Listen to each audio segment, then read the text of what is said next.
Sickle Cell Disease by Jaemin Shin.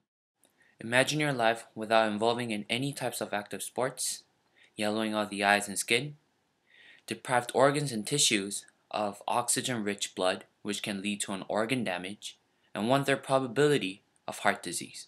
Well, where does this all come from? This all comes from sickle cell disease, and let me introduce them specifically by steps. Chapter 1. The condition. Normal humans would have 23 pairs of chromosomes. 1 through 22 are called autosomes, and the 23rd pair of chromosomes is called sex chromosome. Sickle cell disease is an autosomally inherited disease, which is a type of disease that is inherited through non-sex chromosomes called autosomes, which I've just told you, pairs 1 through 22. Autosomal recessive diseases are inherited from both parents who are both carriers. In other words, they both don't have the disease. This is a pair of chromosomes. As you can see, you get one from your mom and the another one from your dad. The green colored part is an allele of the gene which controls the trait of a person. And in this case, let's pretend this allele is for hemoglobin. Allele for hemoglobin will decide whether you will or you won't have the sickle cell disease. And I will later elaborate on why allele for hemoglobin is related to sickle cell disease. Here's an example of parents, both heterozygous for sickle cell disease. The capitalized S is for the dominant allele and the non-capitalized S is for a recessive allele. Since dominant allele is literally dominant over recessive allele, if you just have one dominant allele, you wouldn't have the recessive allele's characteristics shown. So the only way you're going to have the recessive allele's characteristics shown, you must have both recessive alleles. Then why are autosomal recessive diseases are usually inherited from both parents who are both symptom-free? Well, it is for two reasons. First, either one of them who's going to get married wouldn't want to marry with a person with the disease because they wouldn't want their child to have the same disease. And second, the person with the disease are likely to die before they marry and have a child. Therefore, they're both usually genetic carriers. Therefore, since both parents don't have any physical disease shown, they wouldn't know if their child will get a disease. The disease is caused by a point mutation. One of the nucleotides is changed. The one change in nucleotide changes the original codon to a different codon. The GAG or GAA, the glutamic acid, once point mutation is caused, the middle nucleotide is changed. Then it becomes a valine, which is a GUG or GUA. This causes the protein for hemoglobin to change, causing the red blood cell to become sickle-shaped. Replacement of single nucleotide with another nucleotide will bring a harmful effect because the codon can't be read in different orders. Sickle cell disease is a serious disorder which red blood cells are in sickle cell shape, carrying an abnormal hemoglobin. Normal blood cells would look round, however, sickle cell shaped sickle cells would rather look crescent.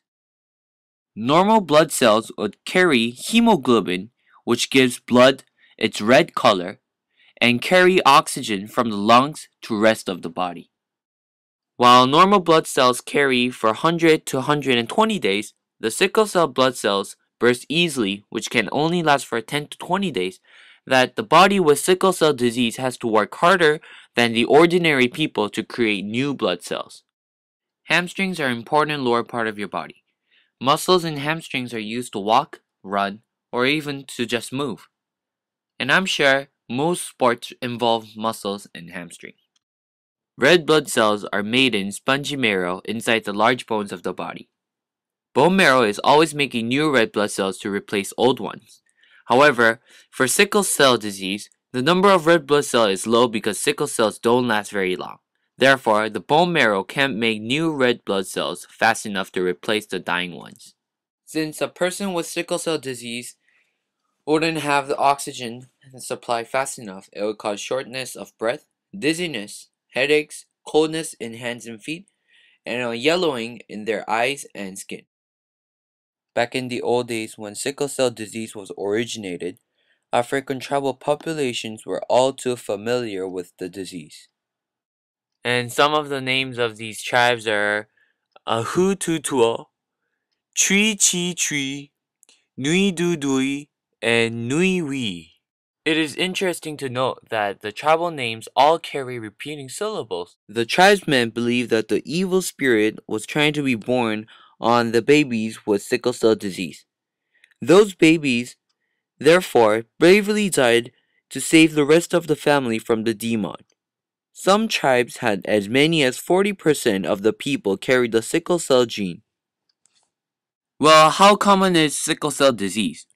It's about 1 per 500 African Americans, 1 per 1,400 Hispanic Americans, which is about 2 to 3 people in this school. In America, 70,000 people to 80,000 people are affected, which is not the most common disease.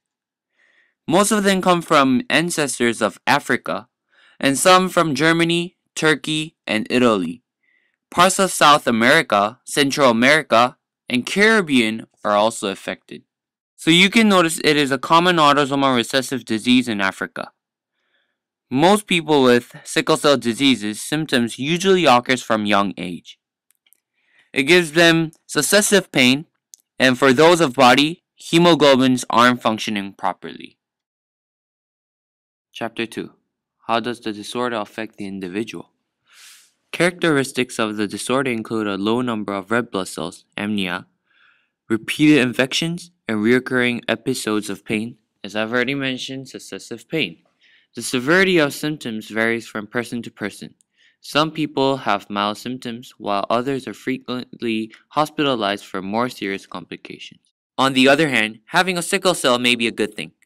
In 1954, scientist Anthony Allison continued to build on observations and hypothesized that sickle cell trait offered protection against malaria. This is only when sickle cell disease is codominant, one dominant allele and one recessive allele. It is now known that when invaded by malarial parasite, normally stable red cells of someone with sickle cell trait can sickle in a low oxygen environment, like the veins. The sickling process destroys these invading organisms, like malaria, and prevents it from spreading through the body. This apparent ability of genetic condition to protect carriers is particularly important in infants. In regions repeatedly devastated by malaria, especially Africa, people who carry the sickle cell trait will have a greater chance for survival than other individuals. Therefore, that's why there are a lot of people with sickle cell disease in Africa. And you can see in the drawing that malarias aren't happy to invade sickle-shaped blood cells. Chapter 3. Are there any treatments? Apparently, based on the research, we may have a solution in the next few years. The Duke HHMI study and several other institutes found that administering nitric oxide to people with sickle cell disease will relieve symptoms. Reports show replenishing the deficient nitric oxide can reverse red cell sickling. The research showed that less nitric oxide your blood cells can produce, the greater the pain. By filling up nitrogen oxide, it will help restore some of the diminished gas exchange capacity of sickle cell anemia hemoglobin. Less sickling would also relieve this anemia because fewer red cells would be lost by bursting. In concluding the report, the researchers essentially said if there was a way to effectively increase nitric oxide production in the body, people suffering from sickle cell anemia would finally be able to do something to relieve and eliminate their painful symptoms. However, the researchers didn't know of an effective way to do this. They would sometime in the future find a way to produce adequate amounts of nitric oxide to human body. I hope they develop this tool very soon and help relieve the people who have sickle cell disease.